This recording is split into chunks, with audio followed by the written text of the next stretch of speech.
Hello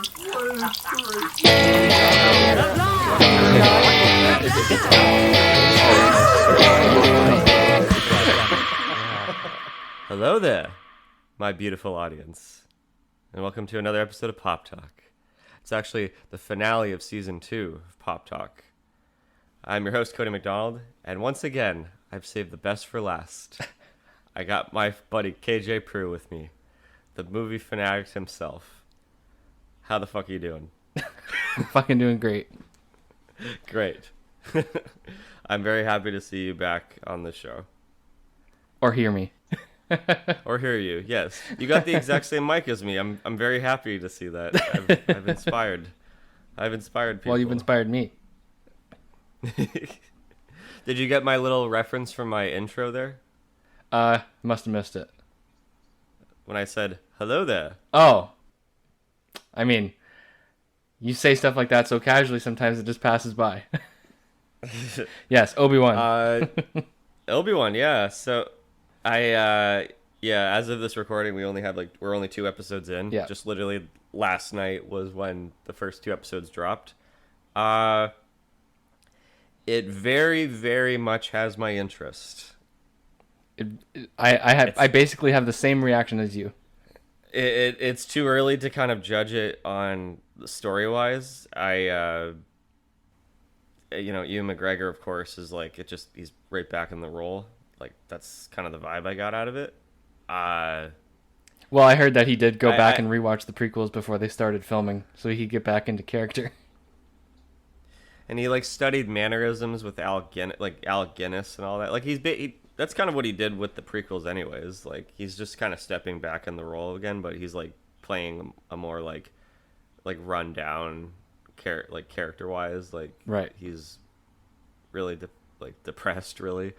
But what I really like about it so far, and because I spaced them apart, I watched the first episode early in the day yesterday, and then I waited till late, super late last night to watch episode 2.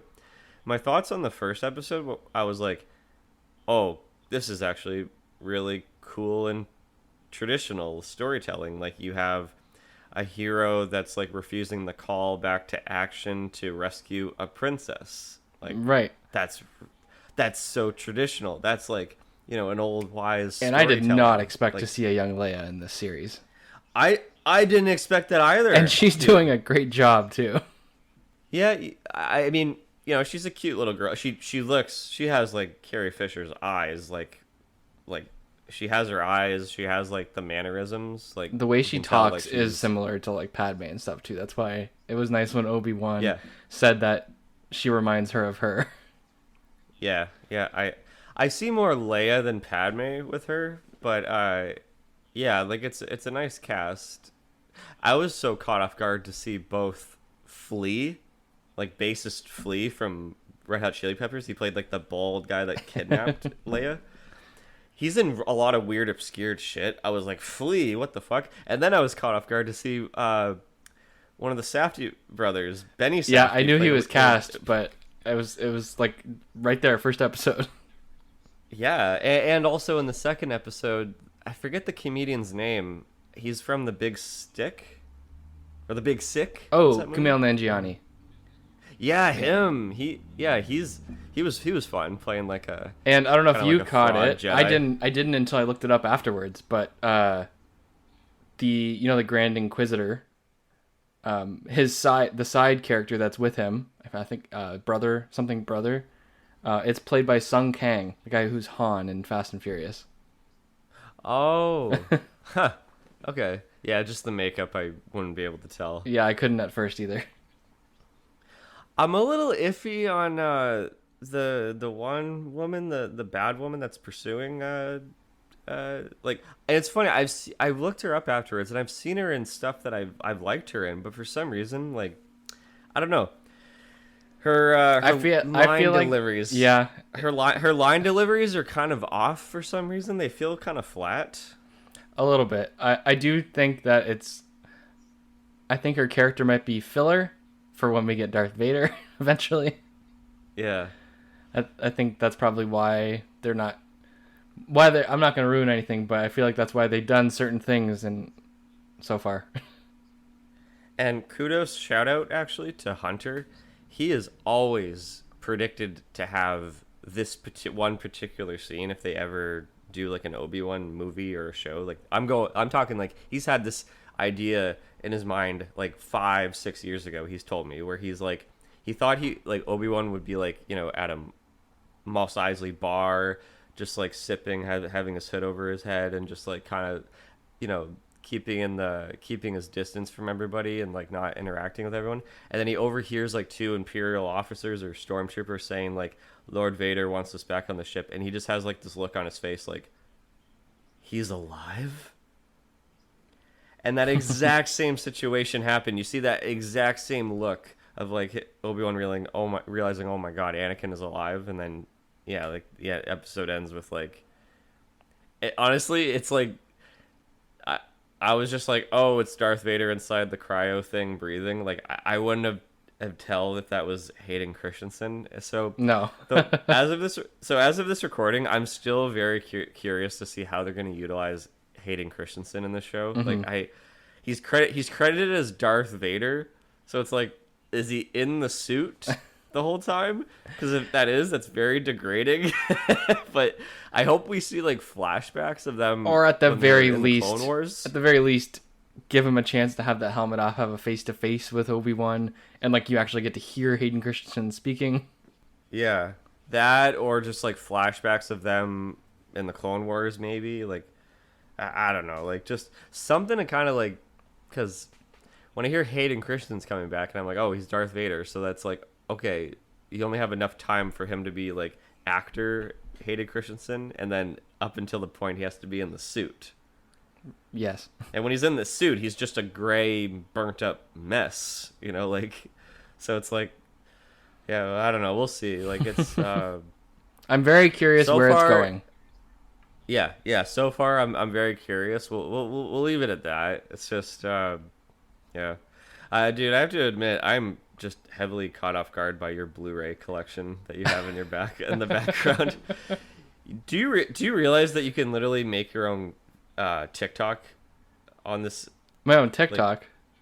Like your own TikTok account based on your Blu-ray collection. Like I have so many TikToks that pop up in my algorithm of people like that show off their collection, but they do almost like movie challenges. Like they'll go like, all right, movie, like you'll link up with the sound, right, of somebody that's like something that's trending. It'll be like, all right, show me your favorite movie from your childhood, favorite movie that made you cry, scariest movie of all time. I think something like that popped up for me too. The one I've been seeing a lot now is actually people go 2000, 2001, 2002, 2003, 2004. They just show the Blu-ray case of like their favorite film from that year, from like the year 2000 leading all the way to 2020, I guess. Like it's a 20-year challenge. You could totally do it. I would subscribe. I would honestly subscribe. Because you still use your Instagram to like post like, oh, I got this Blu-ray today, right? Like sometimes. I do it pretty rarely now, but yeah, I don't have Instagram anymore. Anytime I get social media, I just get bored of it. Like I've got Twitter in the past, I've got Instagram, I got Snapchat, and right now I'm just using TikTok as just like flipping, like just scrolling through. Like I don't have anybody on it, but I just like going through it to find like funny or interesting stuff. But literally every single time I have any sort of social media, I literally say the exact same thing after a while, which is this all you do? And everything is just like basically what do you call it? Like kind of like a sub social media of Facebook. Like Instagram is just for photos. Well, I can just post those photos on Facebook. Honestly, though, you can tweet. You can tweet an opinion. Okay, I could do that on Facebook. It's like, I'm just. Honestly, though, with TikTok, I'm rarely even on the TikTok app, but I see so many TikToks because they're shared through the video sections in Facebook and Instagram and everywhere now. Right, the reels, reels, right? Or Facebook. Like, yeah. I'm not even sure what it's called on Facebook, but I'm only on Facebook probably like twice a day, or just like I scroll around if I'm bored or whatever. Like that's kind of all I have right now. Like I only have like 100 or so friends. They're mostly just family. Like I really have just lost like my social media like crave. Like I don't know. I'm just kind of over it. But like I don't mind following any other people if they're interesting. But I would follow you if you had your own TikTok for sure. I do. No, if you had your own TikTok, like using it, like, actually. Oh, if I used it every day. Dude, you know what's so fucking depressing? Out of curiosity this past week, I looked up to see if any of our Vines were in the archives, and I can't find them anywhere, dude. Like, they're gone. Yeah, we they're used to do a wiped lot out. of those, eh? We used to do so many of those when we lived together. Oh my God. Like, I remember some of them just because if we used to quote them a lot. Because, like, sometimes they'll be just, like, sporadic, like, stupidity and randomness, and we would quote them. But there's some that I just know that, like, I just don't remember. I remember, like, what I was doing and where I was in, like, the apartment or whatever. But, like, I don't remember what... I don't remember... Oh, I also looked rough back then, too. Because, like, I was, like, kind of pre-diabetic, and I was kind of, like, gross looking. Yeah, but it's such a shame. I can't find those anywhere. Like, they're all lost. I remember we looked them up one year and we found them, but yeah, I think they're gone. Yeah. Oh, well, it's just... We got the memory. I wish I had saved them all in my phone or somewhere. Mm-hmm. Yeah, me But too, actually. Well, actually, KJ, let's get into today's topic, shall we? sounds good. Shall we? Shall we? Shall we? That's I'm just teasing my mom. She hates when I say that.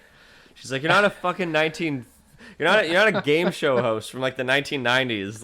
Like stop saying shall we? You don't say that." You know what saying my mom hates when I say it? Or when anyone says What? it in general. She can't stand when someone What? says, "That being said," or "having said that." I think I know. Hang on, I can't. I have to think about it really hardly. But someone I know does say, "That being said." When Yeah, I write anyways. movie reviews and stuff, I'll use that term, but that's it. Yeah. Today, I mean, when you asked me, like, are we going to prepare for anything? I'm just like, dude, I just have, like, a top 10, really, because, like, of just, like, your favorite films in this category. But, like, we're today talking, just shooting the shit about the film company A24. The greatest film The company out A24 there currently. Yeah, like you and I are quite the fans. We're definitely Still a lot more that I want to know, see. Obviously, there are movies that aren't talked about that often. A few of them I'm behind on, but yeah. Well, out of curiosity, you might have told me actually. What's there's a list on Letterboxd that we found of everything that's been released in North America. How much have you seen? Like, what's the percentage on the bottom? I watched one or two movies this week, and I remember it was at about 57%. So I'm right around 60%, I would say, 58, 59%. I'm 65. Yeah, there's so I Seen a few more we've than seen me. almost like a good, well, yeah, well we have seen a good 2/3 of everything that's been released. It's just some of them are so hard to track down. It's just yeah. There are a A24, couple that it's I'm just very interested in seeing too. Like I want to go all the way back. I've seen most of their first movies, but their very first release, which was called A Glimpse Inside the Mind of Charles Swan III, which is funny. Charlie Sheen movie. I have Ginger and Rosa as like one of the first ones that put them on the map. Oh, that put them on the map. Sure, I'm just talking about their very first release. Oh, sure, absolutely. Yeah, you're right. Actually, that is the first one. Yeah, Charles Swan. I guess that's like the short way of saying it, but yeah, it's a glimpse inside the mind of Charles Swan III. Yeah, I don't really know much Yeah, about like that, but I'm gonna check it out one day.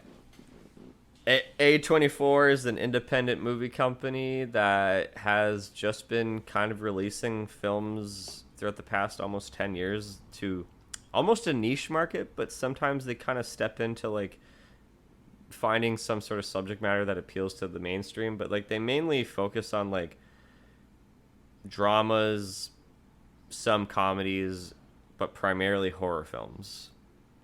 but very like weird, abstract, kind of like atmospheric films that like people like us like we kind of gravitate to because it's sort of a nice like diversion from like Hollywood stuff. Because like I remember, it's funny because when you and I were living together, actually, like this is like almost 10 years ago, like moving to Toronto was like we were just so used to seeing everything like that was released by Hollywood because we came from a town where they played nothing but like just mainstream stuff, and like there'd be maybe an occasional something independent release, whether it was under Fox Searchlight or like Focus Pictures or whatever, but like we mainly stuck to just like the bigger stuff.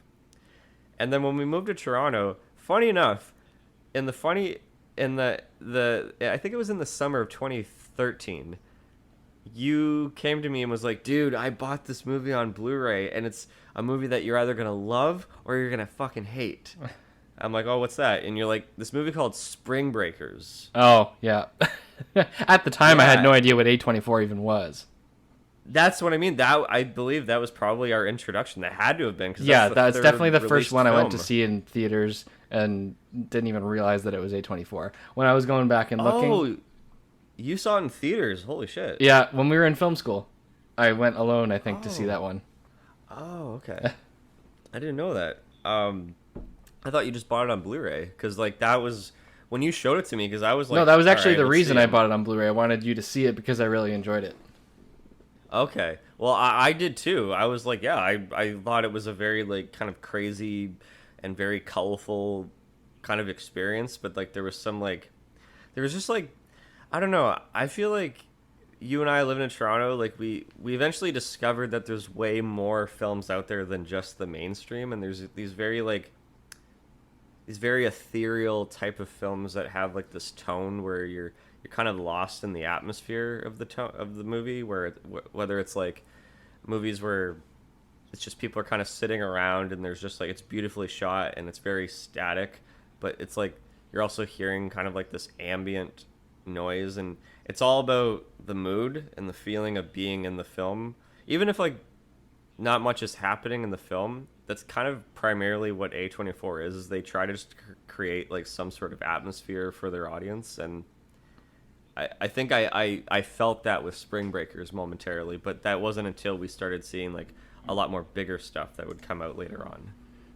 Yep, and I remember, as I'm looking at their list right now, I remember seeing Spring Breakers in theaters, and I think it was the same year, roughly around the same time, when I saw The Bling Ring. Obviously, I don't enjoy that one as much as Spring Breakers, but that was an enjoyable one as well. And then I'm noticing in between that, there was releases like The Spectacular Now, Under the Skin, Locke, Obvious Child, Rover, a bunch of movies. But it was like, honestly, I think 2 years had passed until Ex Machina, which is when Yes. I finally went back to the theaters to see an A24 movie. I think 2 years in between me seeing A24 movies. I think you know what? I think so as well. I started to notice the company logo a little bit more in like late 2016 and was officially on board with them in 2017. Mm-hmm. Well, to be fair, wasn't that the year of Moonlight? Yes. Yes, and, Well, and Moonlight. we all know how you feel about Moonlight. Yeah, we'll get to that. We'll get to favorites. We'll get to our personal favorites. But do you follow the same path? Like when did you first sort of realize? Oh, I'm sitting in the theater. Oh, every time. Hey, wait a minute. Every time I see that logo before the movie, like I've seen that before, and they release good stuff. Like when did that click with you?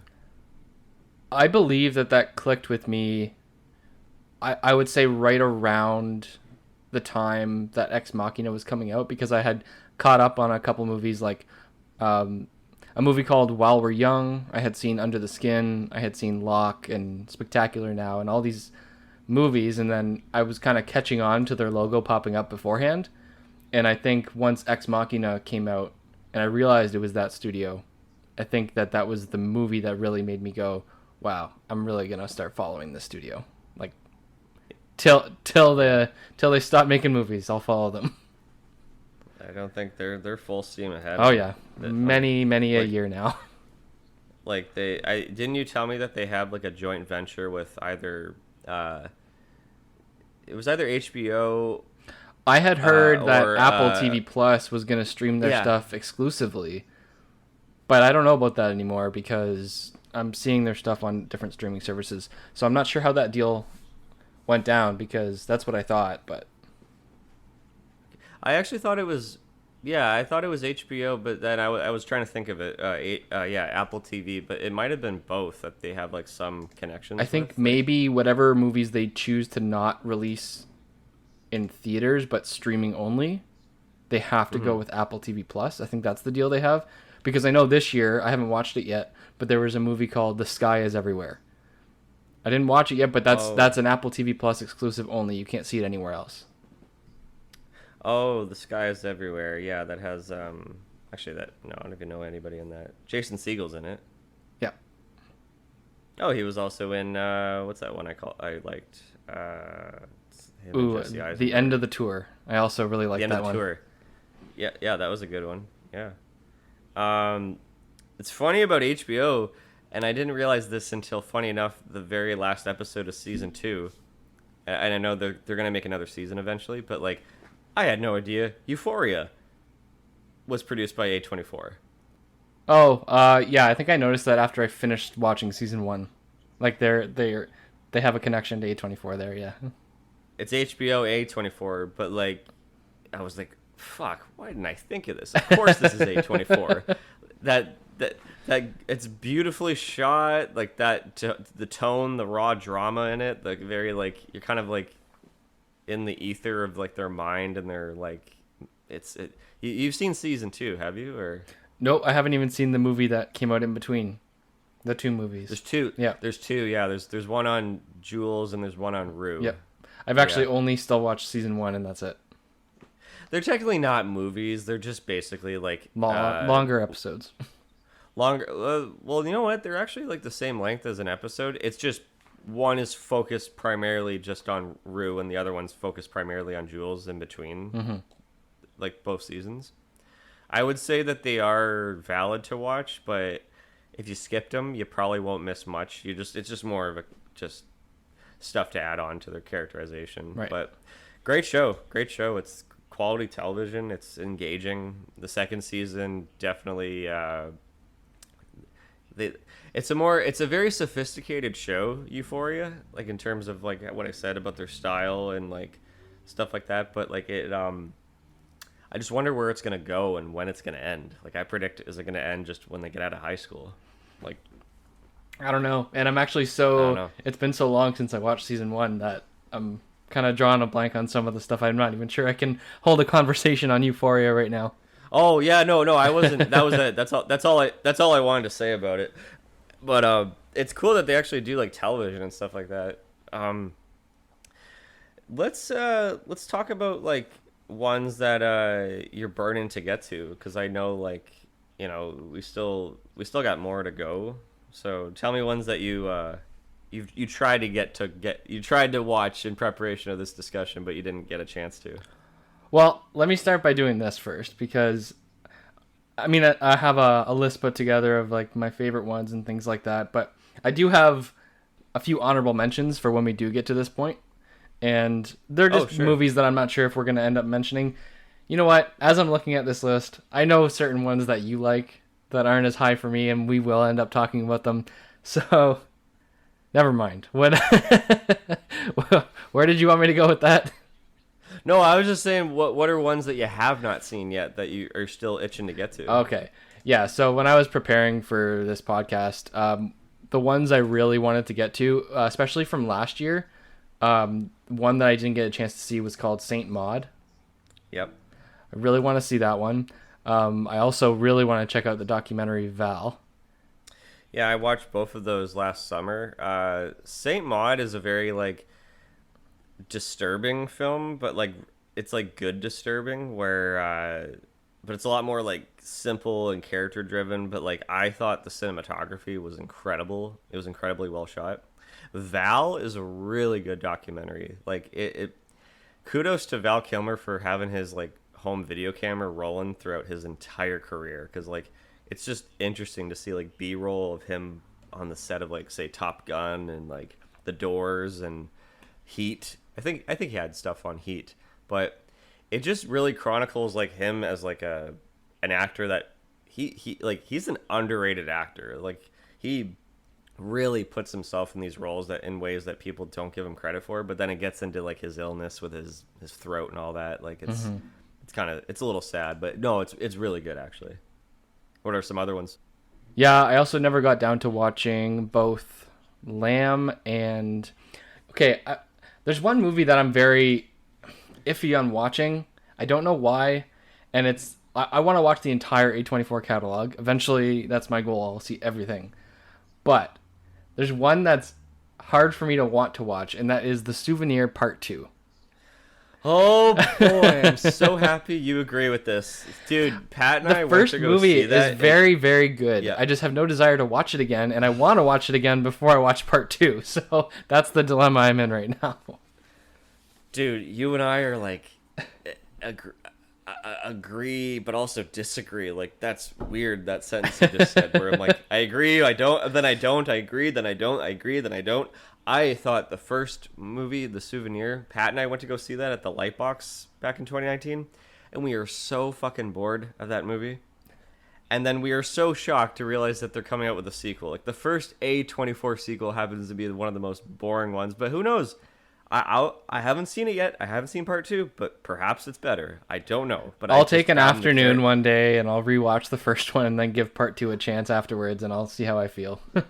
I just found the character pretentious and oh, I feel so bad for you. Oh, you have problems. Oh, like, I'm sorry. Like, I really. Okay, well, I didn't feel that harshly about that. Like I was so like oh, I feel so bad. Oh, you have so many problems. Rich white girl. Oh. Like for real. Like I'm watching this like, what the fuck is this like I'm trying to say, really? But yeah, you said, the thing with Lamb you just mentioned, I've seen Lamb, and it might be the most quintessential A24, one of the most quintessential A24 films out there.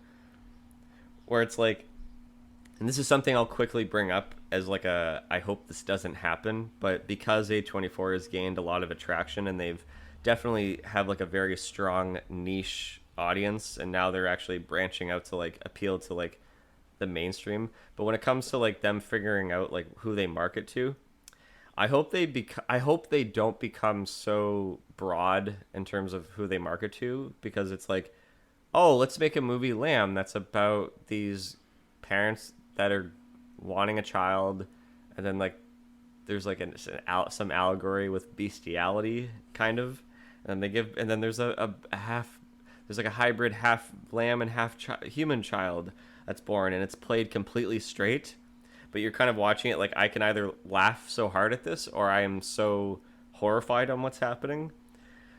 But you know what I mean? I don't know if I'm not wording this right, but do you know what I mean by that? I know what you're trying to say, but I can't really comment because I haven't seen Lamb. But that in terms of, because you and I watch every single trailer for every A24 film that drops, and for the most part, you and I are pretty much like on board for whatever they do. But like we expect what it's gonna be like, like it's gonna be kind of strange. It's gonna be kind of like different, and different is like, I guess, like a great way of defining A24's content, like the stuff they release. I just hope they don't just become so broad at being different. I want them to actually find like good voices to create good stories. Right. I don't want them to get to the point where every single year we see that they have 10 movies coming out and most of them are all just weird just because weird. Exactly. Yeah. Don't be weird for the sake of being weird. For sure. Right now, they're making great stories that most of them happen to be strange or different or weird. And that's good because they're telling amazing stories. I don't want it to get to the point where I go see a movie and 5 of them in a row are, that was okay. It was unique, but that's it. Yeah. Are there any other movies that you're burning to get to? Or? The only 2 that I was actually, so in preparation for this, I had watched X, which we'll get to later. I want to talk about that movie a little bit. But in your chops. But I had two other movies lined up that I had rented, and I did not get the chance to sit through them before this podcast. One of them is After Yang, which is this year, How and was that? no, I haven't watched it yet. That's the one I Oh, couldn't sorry. get to. I rented it, but I haven't had the sorry. chance to watch it yet. Oh, sorry. You rented two films. You watched one, but didn't get the chance to see the other one. Okay. One of them one of them was After Yang, and the other one is called it's the Western called Slow West. Oh, did I see Slow West? Hang on. I got the list here. I know what that movie is. I can't remember if I'd seen it or not. No, I didn't get a chance to see that one yet. Yeah, so in the next week or two, I'll watch both of those movies, and then I don't know what it is right now.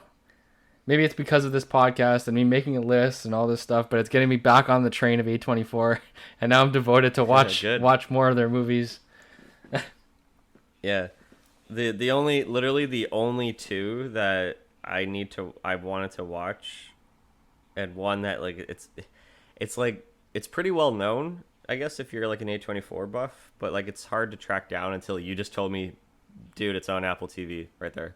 Oh yeah, every single one of their movies is available to rent on Apple TV, rent and purchase. Yeah, I was so pissed because I was like hunting down that one, and then eventually it was available to rent for like really cheap, like a couple bucks, and then it got removed. I was like, "Fuck, what the hell?" I think it was a prayer. It was a prayer before dawn. Oh yes, that looks good to me as well. I still haven't watched that.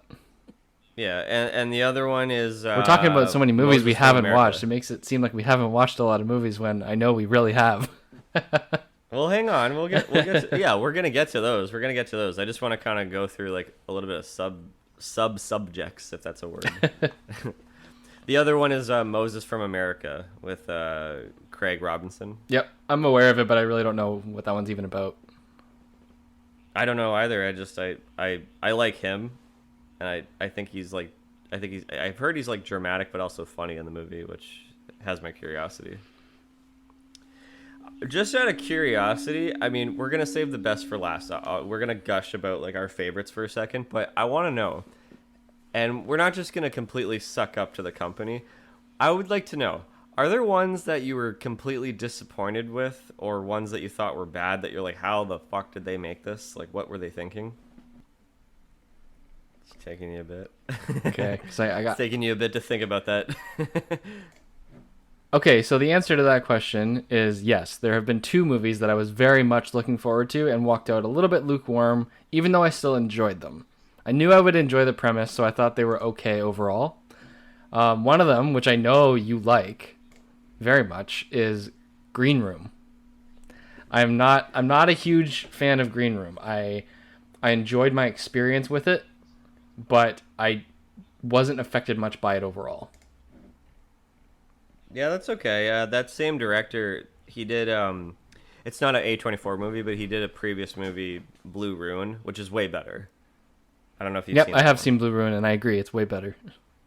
It's way better. Green Room's okay. It's fine. I'm okay with it. Now, okay, here's my number one, where I was very much intrigued by the trailers and the premise and everything. You and I saw this together in theaters, but I walked out of this movie and I thought it was very, very boring. As much as I appreciated the atmosphere and slow tone of it, I was pretty disappointed, even though I enjoy the premise and the atmosphere and everything. It's very well made. But High Life. You know what's funny about High Life? And funny enough, I remember we saw that a day right before we saw Avengers Endgame. Like, oh yeah, we did. Yeah, like that. You know, we have a very balanced media diet, the both of us. We just indie and then blockbuster. Funny thing about Half-Life is that I enjoyed watching it the first time, and then slowly but surely, I started to forget about it, which wasn't a good sign. And now it's like I'm probably on the same boat with you if I try to watch it again, because it's a very passive film. I get what it was trying to do at being really like realistic and cerebral with its sci-fi, which is what I do like sometimes. But for this one, it just felt very like, what are you trying to say? And I know what stood out to me the most about me being indifferent on that movie was the fact that, and maybe this shouldn't be a thing, maybe I'm wrong for saying this, but it really felt like a low budget set. Like I felt like I could tell where the sets were, the backgrounds they were imposing in the background. Like I don't know what it was about that movie that everything about it was well done. It just, I hate to say this about like A24 movies and stuff. This movie just felt cheap, even though it was well made. Yeah, yeah, like I'm picturing like the corridors and the sets like in the ship and all that, and yeah, it's kind of like it's just in a warehouse. A lot You of know, like, you can close-ups see on the sets seams. and stuff like that. Yeah, I can see that for sure. Yeah, not very, very minimal wide shots in that movie.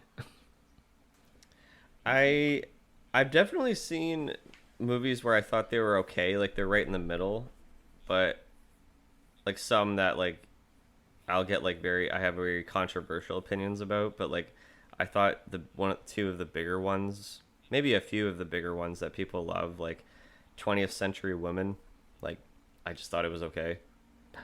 I thought that was a nice movie. However, and I want you to do this. I can even pay you because you're an editor. There's a track of music. There's a track of music in that soundtrack that is like every time I close my eyes and I hear it, I just picture like a montage of all the best, like a montage of A24.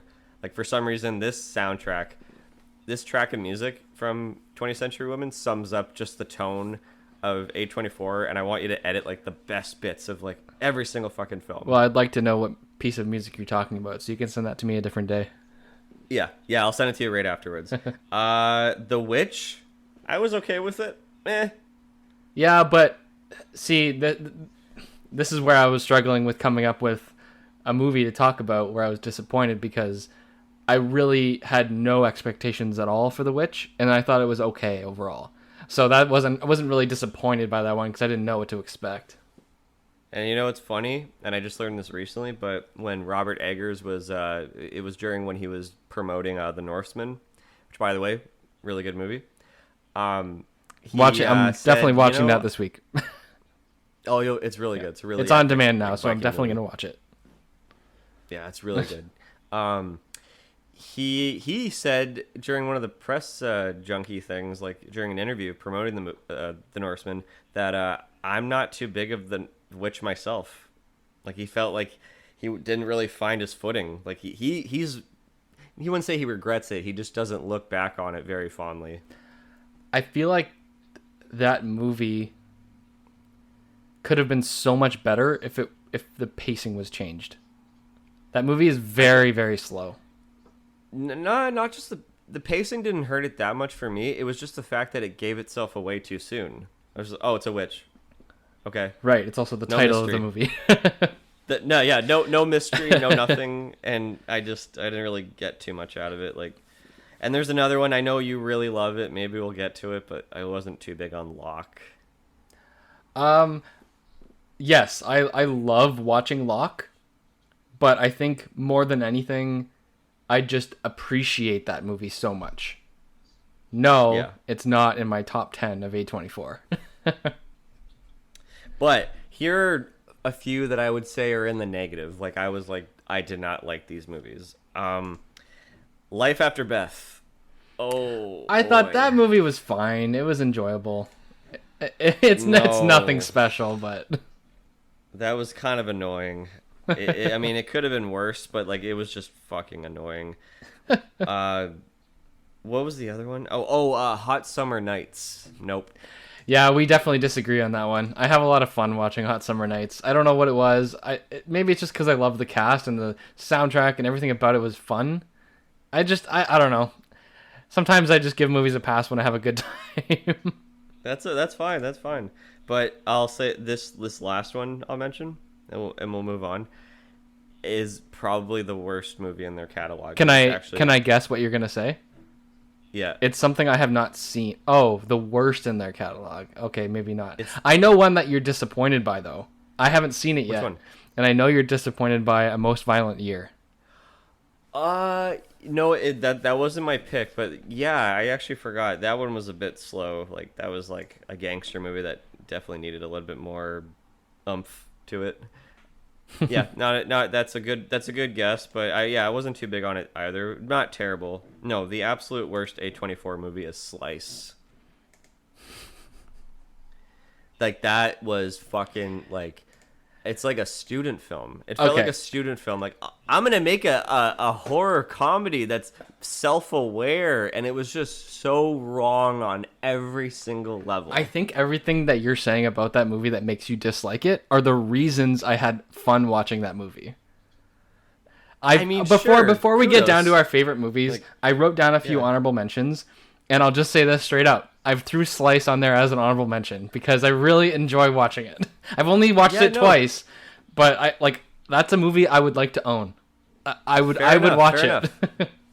I fair enough. Kudos to the energy in the cast. Like they did what they could with what they had. But like I felt like it failed on all cylinders. Like there was no subtlety. There was no like nuance. There was just nothing. It was just everything was so obvious and in your face.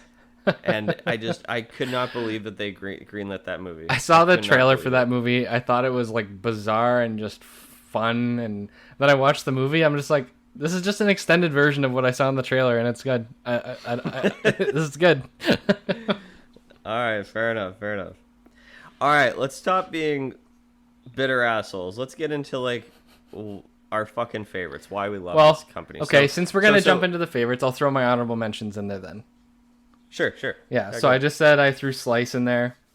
There's a few here that I would like to include in my tops list, but I'm basing it on, I guess, rewatchability or the fact that the ones I put in my tops I do like more than these. It's just, I would like to include these, but I think they're very, very solid movies. They just didn't make my Sure. list. One of those is, which I have an absolute blast with, and I admire the hell out of this movie. Swiss Army Man is not going to make my list. That's a good choice. One that I That's a- know it probably will make your list is in my honorable mentions, and that's because, again, I admire the hell out of it, but it just didn't hit for me quite well, and that's Under the Silver Lake. Yep. I'm also gonna. I also threw Hot Summer Nights in my honorable mentions. The death of Dick Long. Lady Bird. Locke is in my honorable mentions. Eighth Grade. The Humans from last year. And the last honorable mention I'm going to throw in here, which I wanted to include on my list, but the more I think about it, it's kind of like a once or twice type of watch. And then after that, I'm like, you know what? I'm good. It was so well made, but that's The Tragedy of Macbeth. Yeah, I just watched that recently. Very well made, but boy, Shakespeare is so hard to translate. It's so fucking well made. I loved how it looks so old fashioned and timeless, and just it's like a play almost, like the sets and all that, and like atmospheric and cinematic at the same time. But just like I'm like, Cliff Notes, please. Like I have no idea what's happening. I'm sorry. I respect you, Shakespeare, but I'm dumb. I'm dumb. So did you end up we did a cute little thing. I was like, can you make a top 24 A24 films? Yes. I have a definitive top 10 list, but I extended it to 24 for you, and Yay. I'm not 1,000% confident on the order from 11 to 24, but it's rough. My top 10 is accurate, but my 11 to 24 is rough. I will say my 24 is 100% concrete and accurate. I'll say this: 100% concrete accurate from 1 to 10, 90% accurate from 11 to 24. But the funny thing is, like half of my list, I would say that my top 12, to be honest, are ones that are in like they're like some of my favorite films actually. So we'll get to those. So I would like to know, what is your number 24 to 21? Okay, 24 to 21. This is gonna surprise you, maybe, but you know I'm not as high on this movie as you are. So just barely making my list at 24 is The Lighthouse. Oh, okay. Okay. Another one that I appreciate very much that I wanted to include on this list is It Comes at Night. I also Yeah, have. no, I heard so many like people were like, "Oh, it's poorly marketed," and it kind of was to a certain extent. I Like agree that people it's thought it was poorly gonna be a marketed. tense, Yes. but I was pleasantly surprised with that film. Actually, it was pretty. I Tense like that and it well doesn't done. really Like, go anywhere and the ending's so ambiguous. I love it. yeah, me too. I'm on board. Absolutely. Number 22, I have The End of the Tour. And my number 21 is a movie that you're not super big on either. But I loved the dynamic. I loved the road trip vibe to it and all this stuff. And that's just my kind of thing. I really enjoyed On the Rocks. On the Rocks. Oh, Sofia Coppola. Yeah. Yeah. That was also an Apple exclusive. It played in theaters Yeah, for a little yeah. bit, but then went to Apple. Uh, I know. Give me your 24 to that's another 21. Yeah, no, I'm sorry. That movie that felt very anticlimactic of a of a drama. You know, I was yeah, I wasn't too big on that one. my number 24 is Come On, Come On. Yeah, we're going to talk about that one later. It is without a doubt the greatest nephew and uncle story I've ever seen. I'm not sure if that's saying much. There haven't really been many. But that's what's so great about it, is it's kind of its own unique thing of just having that dynamic between the two of them, and just very well directed by Mike Mills. Like, Very well directed. Yeah. The next one, speaking of It Comes at Night, this is Trey Edward Schultz's first movie, Kirsha. Yes, I have not actually watched Krisha. Kirsha was loosely based on an experience that Trey Edward Schultz went through, of just, where we all have that experience where like someone, like some relative comes over for like, a dinner, and you're not too fond with them because it's like, a ticking time bomb of something to go wrong. He shot it in his mother's house. He plays himself in the film, actually. Like, Trey Edward Schultz is an actor who plays he plays a guy named Trey. Mm-hmm. Like, he's a family member, but he's not highlighted. There's just a lot of family members, but it's mainly focused on Kirsha, that's going through like a lot of like stuff, like a lot of mental stuff, a lot of substance problems and all that. But it's like the whole film is like a great ticking time bomb, and it's just, for a first film, for having like nice fluent camera movements, like he had it from like day one, really, with just like a micro budget. Well, not really micro budget. Like, it was like $500,000 budget, maybe a little bit under, but he did great for what he had. Actually, I thought it was really well done. Yeah, I'll get down to that movie one day. Yeah, no, it was hard to track down, but once you do, like, it's worth it. Number 22 is Amy, the documentary. Yes, Amy, that was a very Amy good Winehouse. documentary. Yeah, fuck, it got right to the nitty gritty, like, of just all this B-roll of her. Like, fuck, we lost an amazingly talented woman. We did. It's hard for me to include. Maybe this is just me. It's hard for me to include documentaries on my best of lists. It really, really needs to stand out to me and be amazing for me to include a documentary in my tops. I think because I watched a lot of documentaries, and I think this one really got into like the faults and the praise, everything that everyone praised her about really well, and it just didn't shy away from getting to like some pretty dark, territories, but also honoring her at the same time, and showing proof of like her downward spiral. Like, the cameras were rolling at all times. It was great. Number 21 is Climax. Yeah, so you're at the bottom of your list, you're throwing in a couple movies that I have not gotten to yet. It's a family film. I recommend it for kids to watch. Oh yeah, that's exactly what I got from watching the trailer. I mean, holy fuck, what an experience. Like, that was just a trip. It was a trip. That's all it was. It was fucking it was just fucking crazy. Gaspar Noé, you are a very sick but insane man. A very talented man. You are a very, very sick man, Gaspar Noé. It's very well done. It's just a complete acid trip. Oh my god, fucking hell. It's insane. All right, what's your number Oh, did you say what's your 4? number 20? What? You said 4 of yours already? Yeah, I said, so it's Come On, Come On, Kirsha, Amy, and Climax. Oh, okay. Yep. So you want my 20 So to 17? Do 20 to 16. Okay. All right, so just barely cracking the top 20. I have Hereditary. Yep. That's one I actually have you. not revisited yet since seeing it in theaters, but it has really stuck with me. Me too. And I want to ask you a question. What do you prefer? Well, this might be a spoiler, actually, like if you have it high on your list. But like, okay, because I really want to know because there's. I won't say where, but I'll answer yes or no. Hereditary or Midsommar?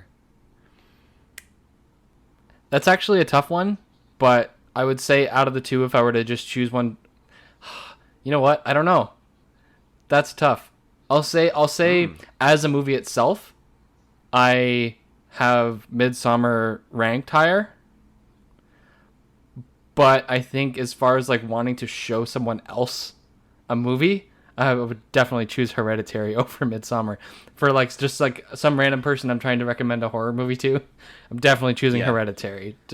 Oh, dude, like if for people to say like Hereditary is like our generation's The Exorcist, I go fair enough. Like that's a valid opinion because that movie is fucking terrifying. Especially the last act.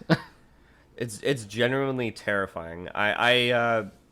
I lean more towards Midsommar, but we'll get to that. Yeah, again, I think Midsommar is the better film, but as like a recommendation for someone, I would say Hereditary. Number 19, and this is strictly based on how well I think this movie was effectively emotional, and that's The Farewell. The Farewell. That was with Awkwafina. Farewell. It's all about her grandma. Oh yeah, the Asian family. Yes. Yeah, like the grandmother's dying and they don't want to tell her. Right? Yeah, that was cute. That was like I thought it was very effective. That was marketed as the first A24 PG movie. Like, oh yeah, I do remember that. Yep. Yeah, rarely is their movies not rated R. I was kind of on the way it was edited at points. Like there was some technical stuff I kind of criticized, but I remember the story being very like that. That's a very unique tale, actually. My number 18, I believe, is probably much higher on your list. And that is Under the Skin. I've only watched this movie one time, and I loved it. It's the type of movie where if I watch it again, it's probably going to move up higher. Because I don't remember enough about it to rank it higher than some of these other movies at the moment. Yeah. Number 17, I have The Spectacular Now. At the time, I thought it was like the best like coming of age story in years. So I had to include it on this list. Another one, okay, my number 16 was one I didn't actually think when I was thinking about putting this list together for you. I didn't think I'd even include this one. But the more I think about it, the more I think just the central performance in the movie just blows me away. And that's Ethan Hawke in First Reformed. Yes, we're gonna get to that one, but yeah, that's not bad. It's funny, you my number 20, and you said similar to Hereditary, you hadn't seen it since theaters. This one I haven't seen since the theaters, and I want to rewatch it because I'm very fuzzy on the details in it, but I just remember thinking it was fantastic. The Last Black Man in San Francisco. Yeah, very underrated. Very underrated. I'm gonna mention that one soon.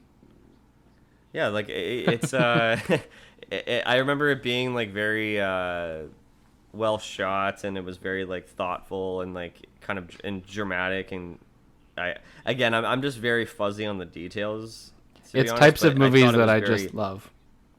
I love the soul in the movie was very clear and very like pure and true. Yeah, and I loved watching that. And I'm always so engaged when a movie's just laid back and it's just like things are just kind of happening. Like those style of movies just get me all the time. I love those movies. Yeah, no, I get it. It's kind of a hangout movie actually, like ish, like There's some aspect to it that It was feels kind of hangout. I mean, it's hard. I don't really want to compare it to Richard Linklater because it's not really like that at all. But it's those styles of movies where not a ton happens, but everything means something. Yep, I agree. Number 19 is Waves, the other Trey Edward Schultz film. Yep, I love this movie. I also call it Euphoria the movie. That's a great comparison. Yeah, it's almost like it really it has the soundtrack. It has like the great, beautiful, like colorful palette shots. It even has the actress that plays what's her name from she's in Euphoria. The actress is Alexa Demi. Okay. She played fuck. Oh my god, I'm blanking on the names. Not Jesse. Not. Are you talking about the movie Zola? No. She in. Oh my god, I have to get her name right because I literally just watched this fucking show. Sorry, I'm bad with names sometimes. She played Maddie in Euphoria. Oh, okay. Yeah, she's also in Waves. Yeah, no, really good. And it also had a structure. Not to spoil it, I don't want to like ruin it, but it had like a structure that was very similar to The Place Beyond the Pines, where we kind of shift focus on a character halfway through. Mm-hmm.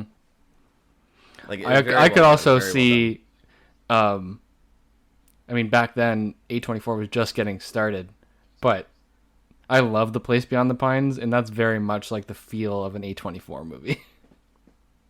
Dude, I'll send you this list after, but there's a list on there's a list on Letterboxd it's called A24 but not A24. Like movies that could have been made by them. Yes, and it's basically like our favorite films. Like it's our shit. Like it's our stuff. Like it's all there. Yeah, it's great and it's so accurate. Yes, definitely send that to me. Yeah. Number 18, The Lobster. That's coming. Just a dry, hilarious, masterfully done film. Yorgos Lanthimos. Yes. With I approve. With such hefty material, I didn't expect to laugh as much watching that movie. It's hysterical. It's great. It's probably my favorite one by him. I'm so happy I got Pat into Yorgos Lanthimos. Like he says, like he's my favorite filmmaker today. He said he's like my Denis Villeneuve. Like he was so happy that I remember we got the early screening of The Lobster, and after we saw it, I texted him going, "Dude, if you want to see a movie that feels like if Stanley Kubrick came back from the dead and just made one more movie, please go check out The Lobster." And he did, and he's like, not only is this in my top 5 favorite films of all time, but he like literally went out to like he just became obsessive with Yorgos Lanthimos. Yeah, I think The Lobster is probably my favorite of the ones that I've seen him make. I know a lot of people like to talk about the favorite. That was him as well, right? Oh shit, that was. Sorry. You know what? That actually is my favorite. I prefer The Lobster over The Favorite. I know that you love The Favorite. That's why I brought that up. They're neck and neck. It depends on like my mood. They're two different films altogether. Yeah, they're two different films. But Lobster I really enjoyed. Number 17 is one that didn't make your list, but it's Swiss Army Man. Yeah, I don't know what it is. That movie's not.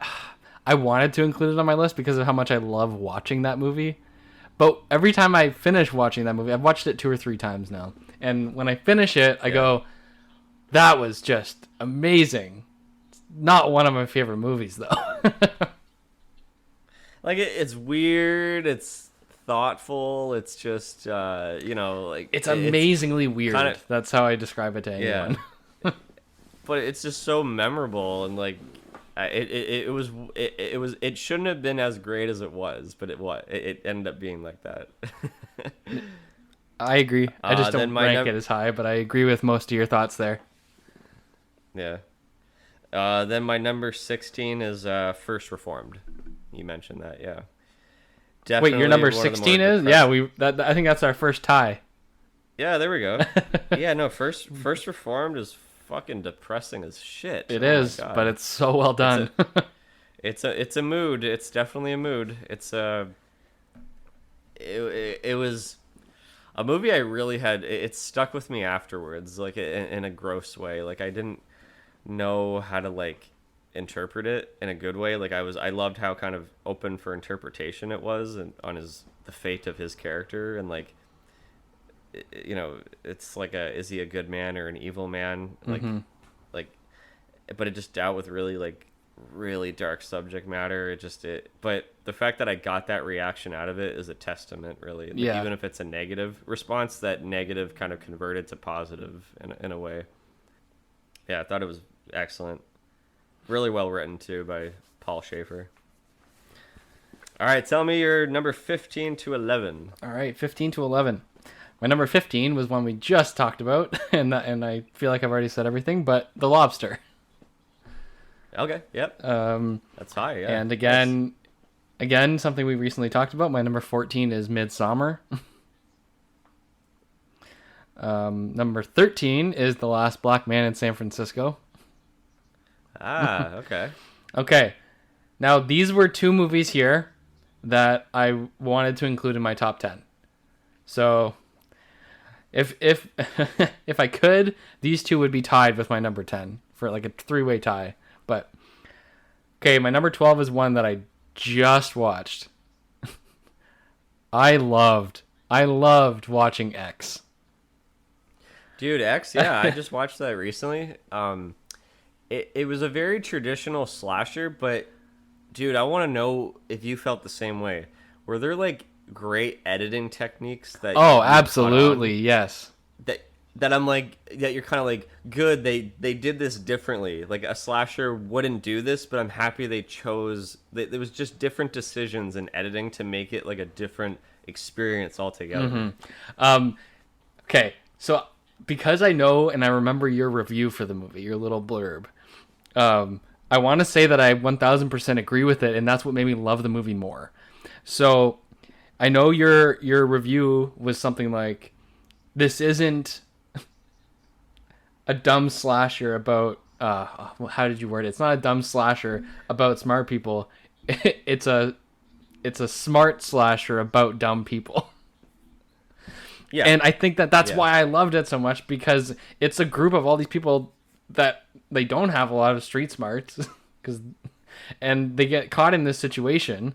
And I think it was almost like an excuse for the movie to make these characters have dumb decisions, but it worked because that's who they are. I think that's why I liked it so much, and I was able to forgive all these stupid decisions and just have fun with it because, yeah, this person probably would do that.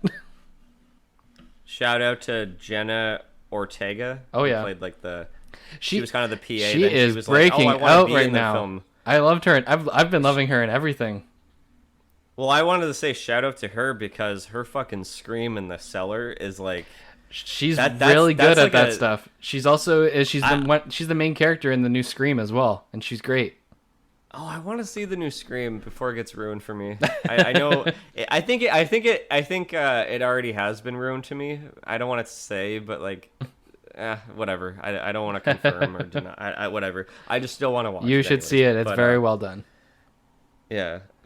Shout out to her because like that scream in the cellar is like a memorable scream, like a scream queen moment. Yeah, it is. You know, like, yeah, like no, like there's this part where someone gets stabbed and then it immediately hard cuts to like the other characters and then it cuts back to like the aftermath of the knife, like, you know, exiting the body and then the body drops. I was just like, wow, what a very impactful way to kind of like double startle me too. Another You know, like, thing that I loved about the editing, and I noticed it many times throughout the movie, and it was, I can't remember what movie it is or some editor's style from 30 years ago did this, and I can't remember what their name is or what movies they did.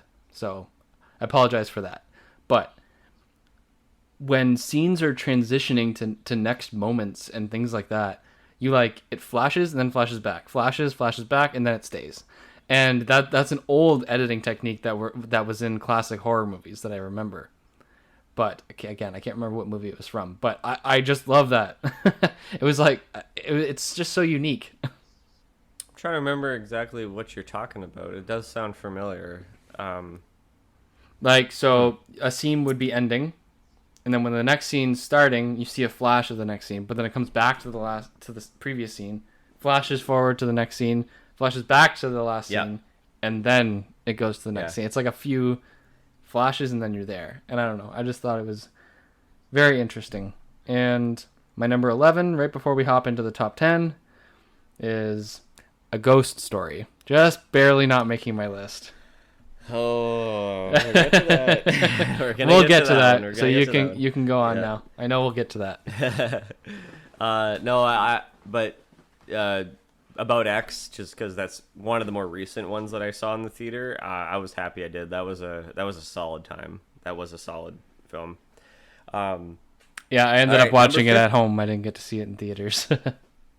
I mean, honestly, it wasn't like a crowded theater anyways. It was more of that respectful A24 audience that we all love to go see films with. No, I don't think anybody coughs when I go see an A24 film. Like, everybody sits down and they don't do anything. They watch the film.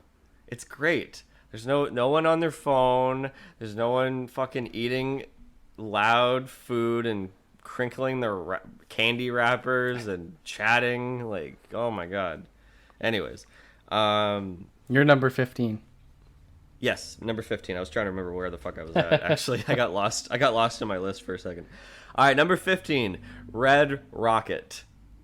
Oh, we're talking about that later. Oh my god, this is Sean Baker. You've reached it. You got it. Like, Tangerine was good. I thought Florida Project was really good. The Florida Project I really wanted to love, and I do think it's memorable, but that ending just ruined the film. The ending of the film ruined the movie. I can see why you feel that way. It ruined it, and I'm not the only person that thinks that. A lot of people think that, but no, Red Rocket, what a fucking incredible character study on, like, watching someone so lovably sleazy. Like, and I can't believe, I never would have thought of say this, but like the guy who was like the funniest part of Scary Movie 3 would be in I such never a great... expected him to headline a movie like this. Simon Rex, I can't believe it. Like, he was born for this role. Like, he absolutely was. Such a fucking memorable character. Like, this is like a 70s film, like a kind of a character study, but it's like modern at the same time, but it's like beautifully well shot, and it's like I'm uncomfortable one moment, then I'm laughing hysterically a second moment. Like, I fucking had such a great time with this. Funny enough, again, we're going to talk about it again in a few minutes. Funny enough, I saw this movie a day later after we saw Spider-Man No Way Home. That's just who I am. I go see an indie, I go see a blockbuster. There's nothing wrong with that. Nope. Everyone should do that. Everyone should do that. Hey, I just noticed another tie when you were talking. Number 14 is Midsommar for me as well. Nice. Yes. Nice, good old culty, fucking disturbing film. Bright and beautiful. A lot of good stuff. Ari Aster, he's probably the most successful filmmaker in A24 right now. But I can't wait to see his next film, which is apparently called Disappointment Boulevard. Yep, I heard of it. It's Joaquin Phoenix. Mm-hmm. Yeah. I can't wait for that one. Number 13, Good Time. Yep. I wonder if we'll talk about it later on. Maybe we'll save it for later. Yeah, we could save a couple of these for later. Okay, here we go. I know that we're about to get to the top 10, but my number 12 and 11, like, I'm halfway through my list, but we're starting to reach, like, favorite films. Like, these are ones that I think are fucking great. All right, number 12, mid-90s. I'm biased. We can wait a minute on that one. I'm a 90s kid. I love the era. I love the coming of age story. Me too. Agreed. I was gushing. I'm. It's so infectious, the love that this comes from this film. All right, and then we're going back to the Safdie brothers with number 11. It's the greatest cool down movie of all time, Uncut Gems. Yeah, you can hold off again. If you had a very stressful day, I recommend watching Uncut Gems. It's like a nice cool down movie. You'll find it nice and peaceful. You're just so mean. All right, we'll get to that. All right, KJ, here we go. We are in the top 10. Give me your 10 to 6. All right, now we're going to start re-mentioning the same movies and stuff. But all right, my top 10 for A24. All right, number 10 is mid-90s. Just cracking my top 10. For all the same reasons. The era, everything, the way it was done, the simplicity of the movie, where it goes, how it ends, everything about it. It's a nice, like, great running time, like Jonah Hill, like first time directing. Like it's. I recommend it to just people that love coming of age movies. Yep. Like, it's rare that we see movies from this era too.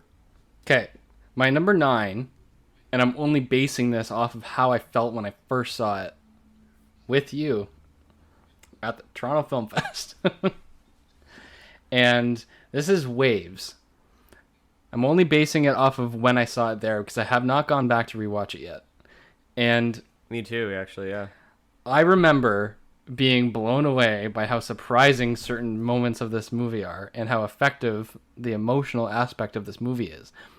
The problem is I'm starting to forget about half of the movie and I need to go back and watch it before I can actually like be definitive about where this is placed on my list. As of now, based on what I remember from the movie, it's at number 9 because it's a great movie, but again, I can't really say too much about it, so sorry. I haven't seen it since we saw it at TIFF either, but I've been eager to want to show Veronica it actually. Because we burned through Euphoria, I was like, if you want a little dose, it's because if you want another dose of that feel, then we should probably watch this. My number 8 is Good Time.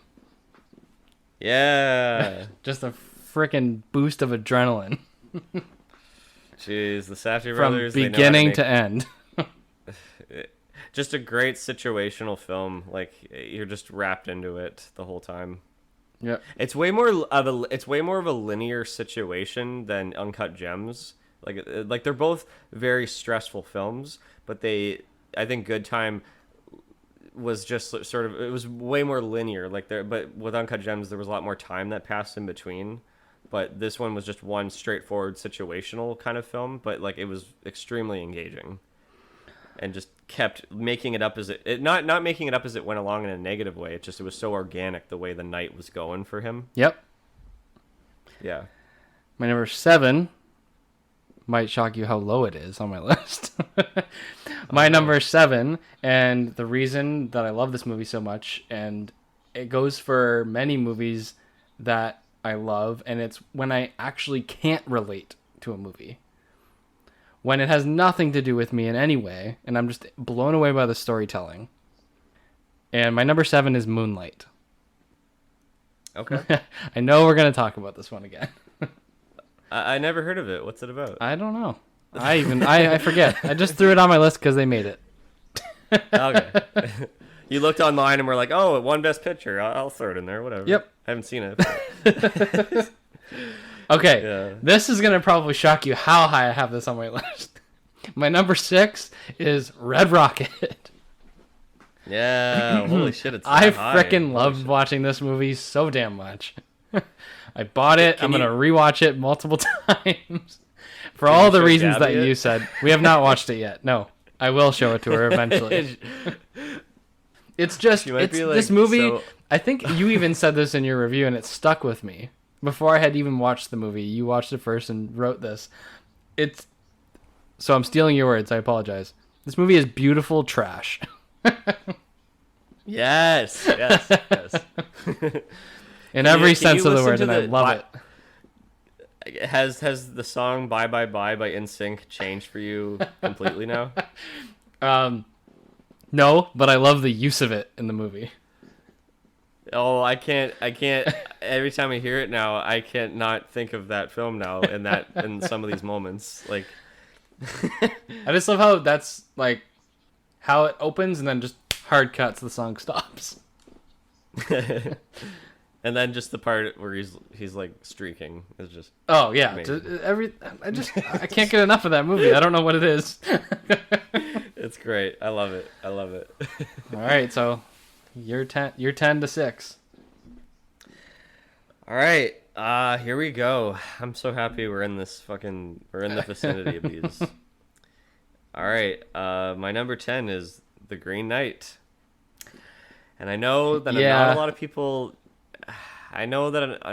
people particularly were like I was raving high about it. I was like, guys, it's such a mature fantasy film and it's so well made and it's like a great character study and it's beautiful. I agree with all of that. All of that. And it's depthful, but like everyone I showed it to Veronica, she was just like, eh. Yeah, I agree with all of your thoughts on the movie. I just don't feel as highly about them. I think it's very well done, but that's it for me. I think I just always sought out to see a type of film like that. You know, like it was kind of something right up my alley. Yeah, and enough about that one. Because I gush out too much about that one in particular. Number 9 is Under the Silver Lake. That's another one I really want to rewatch. Yeah, no, I'm a big fan of like The Big Lebowski, like where it's like a very intelligent stoner comedy, but like there's like so much conspiracies and like the story just goes down so many rabbit holes and like I don't know, like it's just like it's very intriguing, and every time I watch it I get something out of it every time. Like I watch it from like a different point of view, and like I pick up on background stuff and like kind of metaphors and similarities that kind of tie in with the story. Like it's just I have a feeling it's always gonna like come up with it's always gonna be a conversation starter like anytime I watch it. Right. Something new. Number 8 is I don't know. You didn't mention this yet, actually, so I assume it's higher on your list. Ex Machina. You will assume correct. Yeah. Okay. Why don't we? I'll skip over that. We'll talk about it when you bring it up. Number 7 is one that I know just didn't make your list, and blah blah blah blah. Or no, wait. Actually, hang on. I can't. I'm forgetting if it's in your honorable mentionings or if it just cracked into your list. It's The Lighthouse. Yes, I have it at 24. Okay. So, yeah, this is still my favorite Robert Eggers film. Like it's. We'll see. It might be mine too. I'm gonna watch The Northman, and I'll make my decision there. It's one of a kind. It's honestly one of a kind. I loved the tension and the dynamic between Willem Dafoe and Robert Pattinson in this. Like Pattinson. Sorry, Pattinson. It had like a lot of. It was very simple, but very like effective, and just like its atmosphere and its metaphor. And it was, boy, that year, like 2019, like it was like neck and neck, like Parasite, The Lighthouse, Parasite, The Lighthouse, Parasite, The Lighthouse. But eventually, I was like, no, Parasite is definitely the definitive film, but very close, very very close. Number 16. So happy to have Denis back on this 16. category. We're jumping down again. Sorry. Sorry. Number 6. I'm very happy Denis is back in the conversation. Enemy. Just Enemy's fucking great. I'm so all over the place when it comes to Enemy. I wanted to put it in my honorable mentions. I wanted to put it in my top 10, and I wanted to just not talk about it at all. I appreciate the hell out of Enemy, and I loved watching it for the first time. But then afterwards, I'm like, you know what? That didn't do much for me, though. I don't have the desire to ever watch that again. And That's okay. I don't know what it is with Enemies. I wish I was more invested. I think the first time I watched it, I think maybe that was my issue. I don't know. I honestly find it inspiring. Like it's the type of movies that I gravitate to watching and hopefully to make someday. Like I love that there's a balance of just kind of art house, but a literal story that you can follow and connect with. But like, there's parts that you need to like be required to kind of like get your own interpretation out of it. Like, and it's memorable from its tone and the way it's shot and the. Doesn't Toronto just it looks so gorgeous in this film. They film it so beautifully. Oh my god. It's like mandatory to watch this film late at night too. Oh, okay. I know. I was literally about to spoil my number 5, but like I watched these two films the same night, but we'll get to what it is soon. Anyways, I think I have a feeling number 5 of what that is, because I know what I know. Like the years certain movies came out, I think I have a guess. But all right, okay. Tell me. Wait. 5-2. Tell me your 5-2. Yes, 5-2. 5-2. Yes. All right. For all the reasons we've mentioned for this movie already, it's been talked about a couple times now. My number 5 is Come On, Come On. Wow, that high? Yes. Holy shit. And I will forever have a memory surrounding this movie. What's that memory? Has nothing to do with the movie. This is a little bit slightly off topic, but halfway through watching this movie at home, had a knock on my door that someone had smashed into my car with the ladder. Oh. Yeah. A guy needed access to a power line in my backyard and smashed my window with a ladder, and that was while I was watching Come On, Come On. I didn't know about this. What? You've had a lot. Shit, I thought this was the story you just told me recently about what happened with your neighbor. No, I'm not even sure if I've ever mentioned this one to you. You didn't. Yeah, so I've never been in a car accident in my entire life, but so much shit has happened to my car while it's just sitting in the driveway. So a ladder, someone was doing work and then it just fell. He was taking his ladder out of his truck and it hit my window. Oh fuck, man, that's crazy. So in the middle of that, that happened. That's so funny. And then I feel like that was a testament to how good the movie was to me, because I was so pissed off, and I came back, sat down, finished the movie, and still loved it that much. Yeah, like I've said it already. It's just a really great like experience to watch the dynamic between the two. Again, like I said, movies where not tons happens, but it's dialogue heavy and it's really well written and well filmed and all these things. All of that are my favorite types of movies. So I think that's why I loved this one so much. Number 4, Uncut Gems. Yeah. Yeah? We're going to talk about it again? Anxiety the movie. Anxiety the movie. All it is. Anxiety the movie. And just, I mean, Adam Sandler, like, you know, every 10 years he comes out with a performance that's not hate-worthy. I am excited to see him in that new Netflix movie he's doing. It's a true story where he's a basketball coach. Yeah. Yeah, he plays a coach. Yeah. Looks like he gives a pretty good performance in that. Is there a trailer out for that? Yeah, it came out a few weeks ago. Oh, okay. I believe it's on Netflix at some point this summer, June or July or something like that. My number 3 is Room. Okay.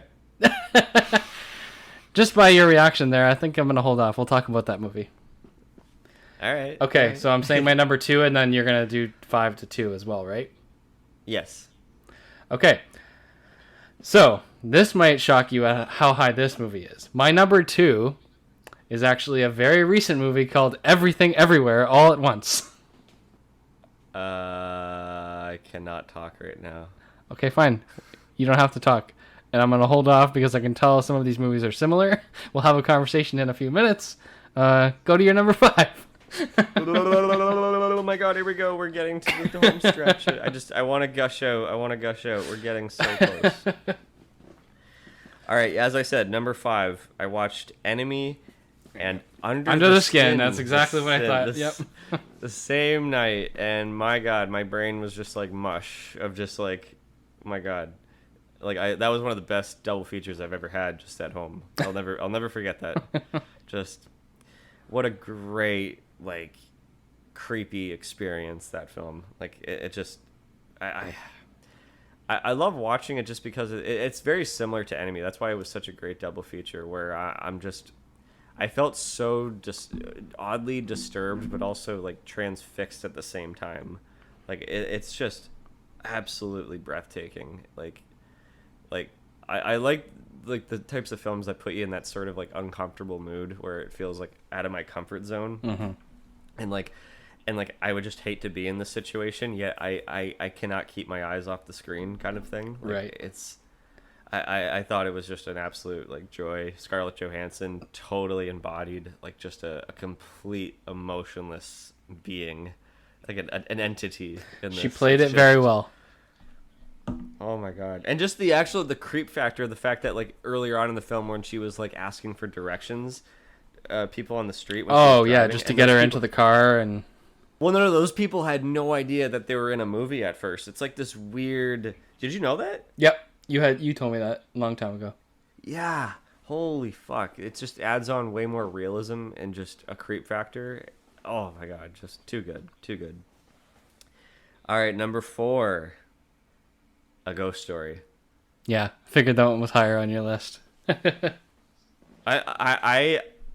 I'm so fucking jealous that this movie exists. You're jealous so that it fucking exists? jealous. Why? It's a movie that you would want to make? I would have loved to make a movie like this. Like literally, like a thoughtful character, like looking on the span of life and getting That's so deep saying and- so much in such a simple little film. I forget. Did you mention this already? It was my number 11. It barely didn't make my list, my top 10. Okay. Okay, yeah. It's like the 4:3 aspect ratio makes it more, personal, Confined. and intimate, and like, the confined kind of aspect to it. The It's long like, takes of nothing sometimes. not to spoil it for anyone who hasn't seen it, but like the final moment, I was watching it, and sometimes I don't know if you have this with movies where sometimes you'll predict what's going to happen in a cynical way, like, oh my God, they're going to do this, it's so cliched or obvious, but like I was like watching the final moment right before it was about to happen going, oh, please happen, because I would write this, I would actually write this, and it did happen verbatim, and I was like, my God, yes, like I make movies. I can tell movies. Like I'm a filmmaker. Like I felt so inspired to be in this. And I felt so inspired the fact like I'm in the same lines with people that probably know what they're doing a little bit better than I am. Like I just it was so inspiring. Like fuck, it was incredible. And now KJ, our third tie of the night. This is your Or number day. 3, right? We're recording during the day. Yes. Yep. Room. Room is fucking incredible. Like It is. I was so caught off guard by how like they filmed the film. Sorry, that they filmed the film. How they executed the film to make it like the point of view of the kid. Yep. It's just a great mother and son story. Like and it doesn't sugarcoat anything. Like the second it starts, you're like, oh fuck. Like even though it's from like his perspective, like the kid, and he's very oblivious of everything, you're kind of like watching everything else around him, and you're like, oh my God, this is ridiculously dark and disturbing. But it has like this kind of gentle softness to the movie because it's like your kind of kid perspective, and like Brie Larson is just absolutely incredible in this movie. Like, oh my God. Yeah, that was the first time where like I feel like a lot of people took notice to her acting. I remember her in like I remember she was in She was in a movie that I really like called Short Term 12. Yes, that's the one I was trying to think of. That's a great one. I also she's great in enjoyed that her one. like randomly appearing in movies like 21 Jump Street and just like appearances here and there, and then Room was where I'm just like, oh wow, she's a freaking great actress. Yeah, that's her at her absolute best for sure. Yeah. All right, KJ. I have a feeling I know exactly what your 2 and 1 are. Well, the question is, what comes first? I think I know. Because okay, it's like anytime everyone, like it's so funny because like I really thought about this a lot actually. I really did think about this a lot, and this is. I will this was say, very since tough I've for already me, said my but- 2 and 1, I'll before you go on, I'll say Everything Everywhere All at Once is my number 2, but I sort of agree with you because it could swap out with my number 1. I haven't watched my number 1 in a few years, so I'm iffy on that movie too. So I'm like, this could easily swap it out. All right, number 2 is Moonlight. What? Yep. I'm so shocked. But hang on. Okay, I'm gonna say this. Wait a too. minute. Wait a minute. Is this your number 1? What? Is Moonlight your number 1? No, Moonlight was my number Okay. 7. Oh, sorry. Okay. Again, there's Oh, a lot you of thought we movies. were I'm gonna trying- have the same top 2.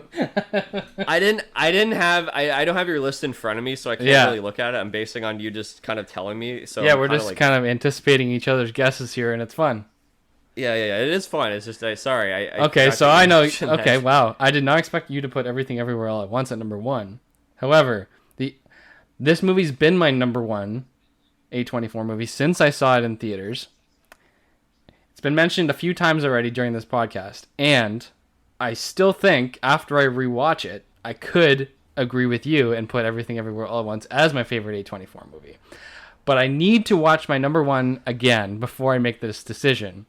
My number 1, as of right now, is still Ex Machina. Wow. Okay, that's a great choice. But Wow, but I'm okay. but in my head I'm 50-50 because I have to give it a rewatch. Everything Everywhere is Okay. very fresh in my mind, and that's how highly I feel about that movie. But I'm not comfortable at throwing out my number 1 yet because it's been years since I watched Ex Machina. Okay, let's just. Well, I know we just kind of like rambled around 4 films at the same time. Let's just, hang on. So as to your surprise, my number 2 is Moonlight. Okay. When it comes to dramas, it's like I can watch it and go like that was very like I can watch it from the perspective of like I'm an audience member, but I'm viewing somebody else through their experiences, and sometimes I can either go, yeah, I can't relate to it, but like that doesn't mean it's a bad thing, because if it's a great story and I'm able to go along with their journey, then I can sympathize or kind of like have them as a vessel to go through. But for Moonlight, I was kind of thinking about this after I saw it, where it's like, I'm not his experiences are completely different from mine. Like I'm not black. I'm not gay. Well, that's what I was saying. up- That's the reason I love the movie so much, because I can't relate to it at all, and that's some of my favorite movies, is when everything's done so well and I can't relate to it and I'm just invested in what's going on.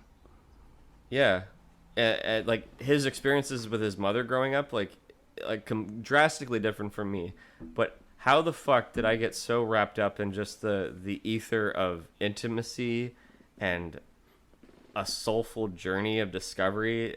It was like a deep, almost coming of age story without it.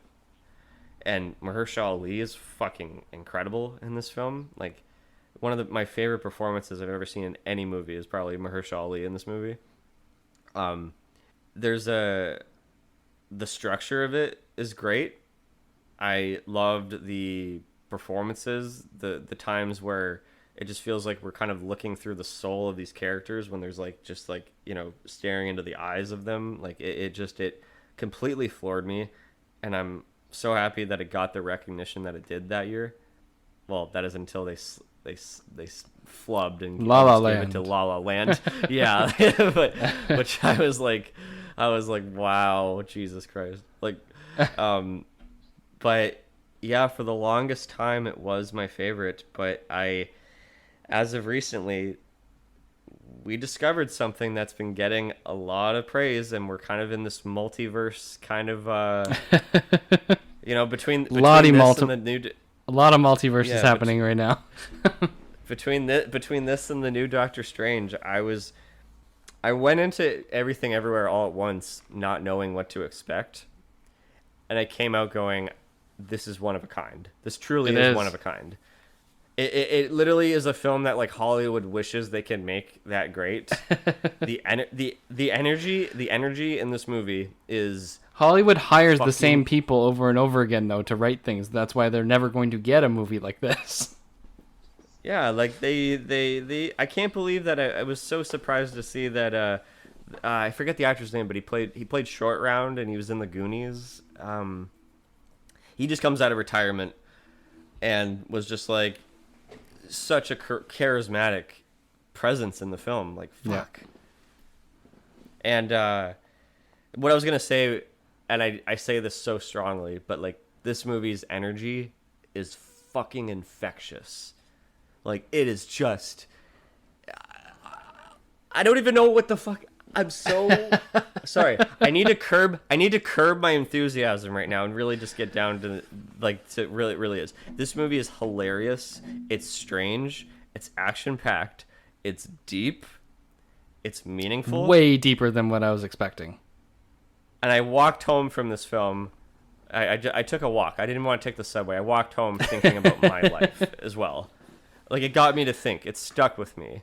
I was thinking about both the film and myself, and like it's like a bizarre, it's a wild ride that's all about life issues. Rocks, bagels, I love it. Like, it's so weird and so good. Sausage, hot dog fingers, fucking just it's unbelievably original. The only movie that I drew some sort of comparison to, and it doesn't, and honestly, it was just it was just so momentarily, was just The Matrix. That's it. Mm-hmm. Just The Matrix. But, like, whatever. This is better than The Matrix. Fuck The Matrix. Like, well, I agree. I do think it's a better movie than The Matrix as well, but I'm not going to say fuck The Matrix. well, no, Matrix is still great, but I'm just saying, like the fact that I had to compare it to that, it's just like, well, fuck The Matrix. Like, yeah. Yeah. Well, what did you think? It's your number 2. So you're like, putting me on the spot. I don't even. I'm just listening to your argument right now and agreeing with everything that you're saying. Well, it's not really an argument. I'm just stating my opinion. Yeah. Right now I'm drawing a blank. I got no words in the moment. Sorry. No, it's fine. It's but what did you think of the Ex movie Machina? did leave me speechless. And again, Ex Machina, this is the problem I'm having right now with this list. Yeah. I can't really gush about it. I haven't seen it in like 5 years. So there's cool. so many details about Ex Machina that I'm missing right now. I'm just going by what I remember from it, and that it still is my favorite, sort of, air quotes. I think it's definitely going to happen, but like, our list is definitely going to change as of this recording. There's going to be more that come out, but like, yeah, I think that's honestly like a great testament, because like, they're always going to be coming out with stuff, and there's some stuff that we haven't watched yet. Mm-hmm. But like, I'm excited for. I mean, it's such like a weird movie that's based like on a YouTube short from a decade ago, but I am very curious to see that. I guess family-friendly A24 movie called Marcel the Shell with Shoes On. Yeah, that looks cute, and I didn't even know about the short film beforehand, actually. So I might watch that. I did watch it, but I'll rewatch it and then go see the new one. I also don't know too much about it, but I know that there's another one coming out this year. I believe it comes out in like August. It's called Bodies, Bodies, Bodies. Dude, I watched that trailer and I was kind of like, like I wasn't too sure. It just seems like we said, just wacky and insane for the sake of being wacky and insane. Yeah, we'll have to wait and see. It's not. I know. I hope it's not that. But I'm actually looking at a list of their upcoming ones. So funny enough, Joanna Hogg, who did the 2 Souvenir films, she's coming out with a film called The Eternal Daughter.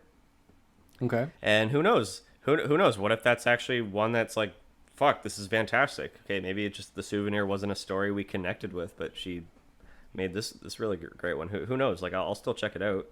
Uh, Kelly, I'm gonna pronounce her name wrong, but Kelly Ratchernit. I think that's how you pronounce her name. She did First Cow. Oh, okay. She's I enjoyed coming First out with Cow. one called. Yeah, it was cozy. Not much happened, but just kind of a whatever movie. Like I don't know. One that I am She's coming out with one called. She's coming out with one called Showing Up. No. Sorry, I was just gonna say she's coming out with one called Showing Up. Okay. I was gonna say I'm interested in one called The Whale, directed by Darren Aronofsky. Yes, yes, and Brendan Fraser stars in it. Yeah, like a 600-pound middle-aged man named Charlie tries to reconnect with his 17-year-old daughter. The two grew apart after Charlie abandoned his family for his gay lover, who later died. Charlie went on to binge eat out of pain and guilt, and like that just sounds like a freaking very compelling story, but also like bizarre. Yep. If you liked X quite a bit, you should keep an eye out for Ty West's film called Pearl that will eventually come out. Alex Garland is coming out with a movie called Civil War. Saw that. Yes. Yes, please. I'm also speaking of that, dude, I just saw Men. Yep. I need to get out and see that. It was pretty good. Just I know there's been mixed things on it, but it was pretty good. But yeah, I don't want to spoil it. I also want to see. I'm very curious. I know it premiered at a festival, and I heard decent things about it. It's Jesse Eisenberg's directorial debut. Yes. When you finish saving the world. Yep. Definitely. That's his debut. Oh. Yeah, I believe so. I don't think he's directed anything before that. Let me look him up. There's another one. I mean, I know you didn't care about High Life that much, but Claire Dennis is coming out with one called The Stars at Noon.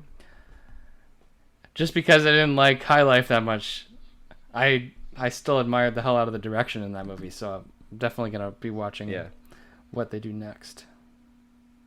Jonathan Glazer, who did Under the Skin, is doing one called The Zone of Interest. There's some stuff to look forward to on the horizon. So Jesse Eisenberg, he directed like a short video thing in 2005. That was the only thing he did. So yeah, this is his first feature film. It's short. It's just an hour and 28 minutes. It stars Julianne Moore, Finn Wolfhard as like a mother and son. I think it's partially based on something that happened in Jesse Eisenberg's life. Yeah, so it's kind of like a biopic. And then he's also directing another movie, he's directing a comedy TV series coming out, written and directed by him. Bream gives me hiccups, is the name of it. But dude, as an honorable mention that didn't quite make my list, but I loved it, and it's something I recommend to you because I know you will think it's great. Lean on Pete. Yes, that is on my list to watch very soon. I'm looking through like all these films. It's like, I mean, we'd be crazy not to mention like kind of like wider ones. Like I know that Lady Bird didn't make your list, but like I quite liked Lady Bird. Me too. I thought it was a nice like coming of age story, kind of unique. I believe I threw it in my honorable mentions.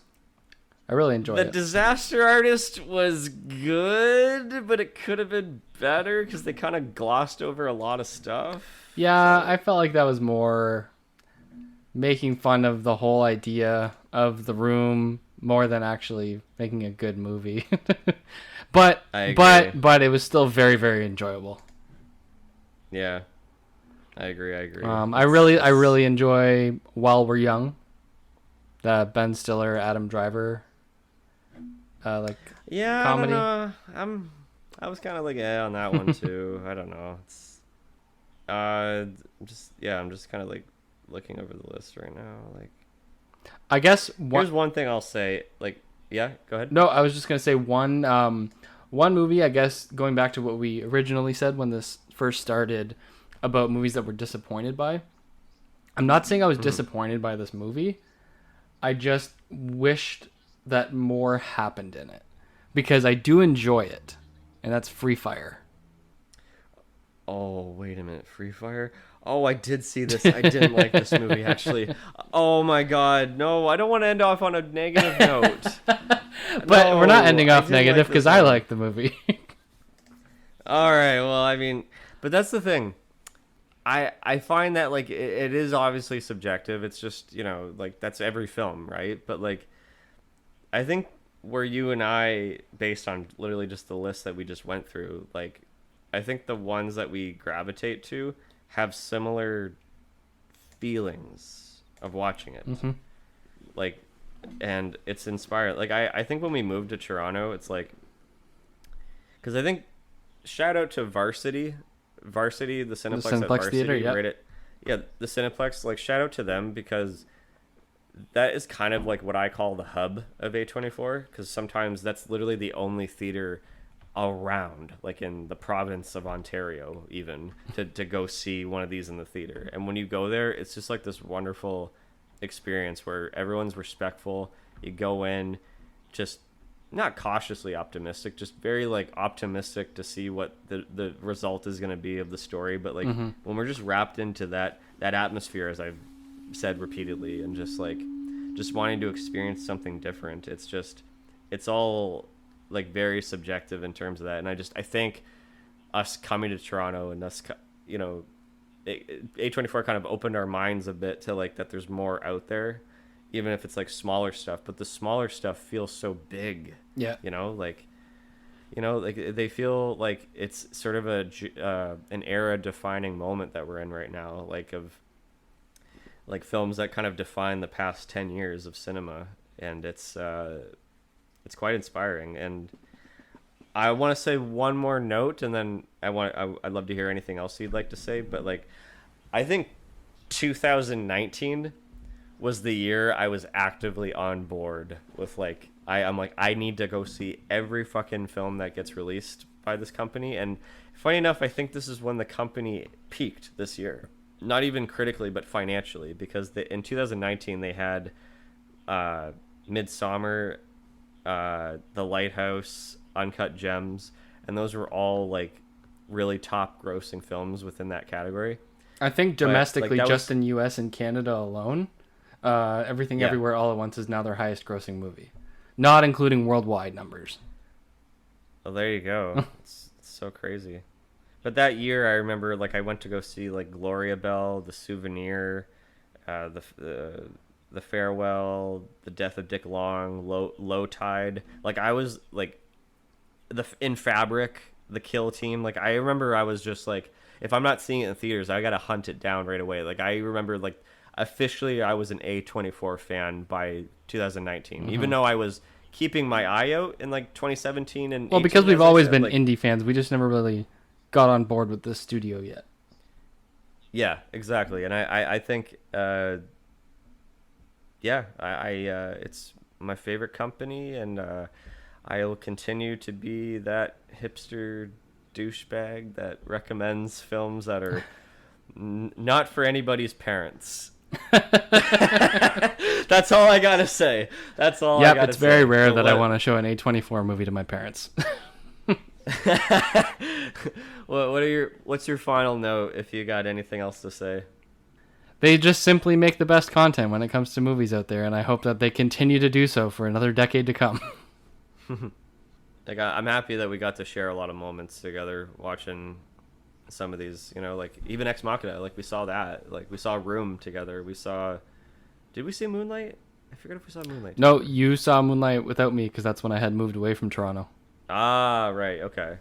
Well, we saw, like, did we see no, we didn't see The Disaster. Nope. I'm trying to remember. Like, but we've always talked about it. It's like, we've always talked about these films. They've always, like, kind of kept us together. Oh yeah. That, and of course the MCU. A24 and Marvel. Yeah. That's how everyone should live their lives. Watch an A24 movie and then balance it out with a Marvel film. Why the fuck not? Everyone needs to go find a theater that's still playing everything everywhere all at once, and then walk out of that theater and go watch Doctor Strange and the Multiverse of Madness. Yes, absolutely. Well, if we got nothing else to say, KJ, this was a blast. It was. This was a really good one. Happy It was season a really finale good for one to you. end off. Happy season finale. Yeah, if anyone's listening, I'm gonna be taking a bit of a break from Pop Talk, just a little summer vacation, but I will be back for one more season, one final season. I think you and I have one discussion we want to do, but I'll say I won't spoil it. Just got to take a little bit of a break, but I want to thank everybody who joined me. I can't believe this started back in November this season when I did the Pink Floyd one. It feels so long ago. It's crazy. Like 6 months, because I kind of made it more sparingly than the first season, because that was very like every 2 weeks. But I think I evolved a bit as a podcaster. I just keeping things way more loose and broad, and like it's all about the conversation, you know. I want to thank all my friends and family that like helped me out with this season to join me on this, and thank you, of course, my beautiful audience, for listening to this whole season. And thank you for including me. Yes, thank you so much, KJ, and we'll be back again next season. Looking forward to it. We gotta go watch some more stuff and take a bit of a break. And everybody listening, thanks for listening, and cheers, my beautiful fucking audience.